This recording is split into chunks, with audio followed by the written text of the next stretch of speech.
대장동 개발 의혹의 이른바 그분으로 지목된 조재현 대법관이 오늘 오후 기자회견을 자청했습니다. 최근 불거진 의혹에 대한 기자회견이라고만 공지가 됐는데 앞서 관련 의혹을 부인했던 조 대법관이 어떤 입장을 밝힐지 주목됩니다.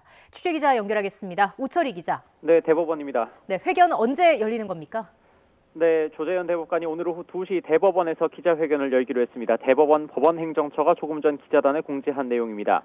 최근 불거진 의혹과 관련한 기자회견인데 그동안 언론 보도 등을 통해 불거졌던 이른바 그분에 대한 입장을 밝힐 전망입니다. 그분은 천화동인 5호 실소유주인 정용학 회계사의 녹취록에 등장합니다. 지난해 2월 4일 정 회계사가 화천대유 대주주인 김만배 씨와 만나 대화를 나누는 과정에서 김 씨가 그분을 언급하는 내용이 나옵니다. 김만배 씨는 저분은 재판에서 처장을 했었고 그분이 다 해서 내가 50억 원을 만들어 빌라를 사드리겠다면서 조재현 대법관을 거론한 것으로 파악됐습니다. 또 김 씨는 조재현 대법관의 딸이 자신의 도움으로 특정한 곳에 사는 듯한 말도 했는데 아무도 모르지 그래서 그분 따님이 살아라는 내용도 등장합니다. 조 대법관은 지난 2019년 1월부터 지난해 5월까지 법원 행정처장을 역임했습니다. 하지만 조 대법관과 김 씨 측 변호인 그리고 검찰은 실체가 없다면서 관련 의혹을 부인했습니다. 조 대법관이 오늘 기자회견을 통해 어떤 입장을 밝힐지 관심을 모으고 있습니다. 네, 우철희 기자. 앞서 대장동 의혹의 그분이 대체 누구인지를 둘러싸고 논란이 이어져 왔지 않습니까?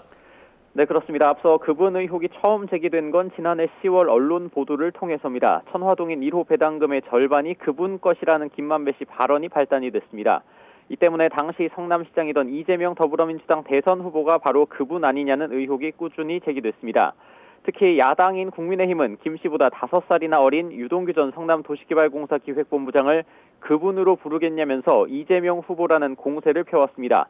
하지만 김만배 씨는 물론 검찰 측에서도 이 후보가 그분이 아니라는 입장을 분명히 했습니다.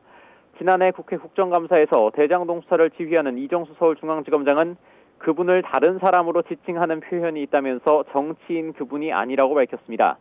실체가 불분명한 그분을 둘러싸고 법조계와 정치권에서 숱한 공방이 오갔는데 오늘 조재현 대법관의 기자회견을 통해 어느 정도 일단락될지 주목됩니다. 지금까지 대법원에서 YTN 오철입니다.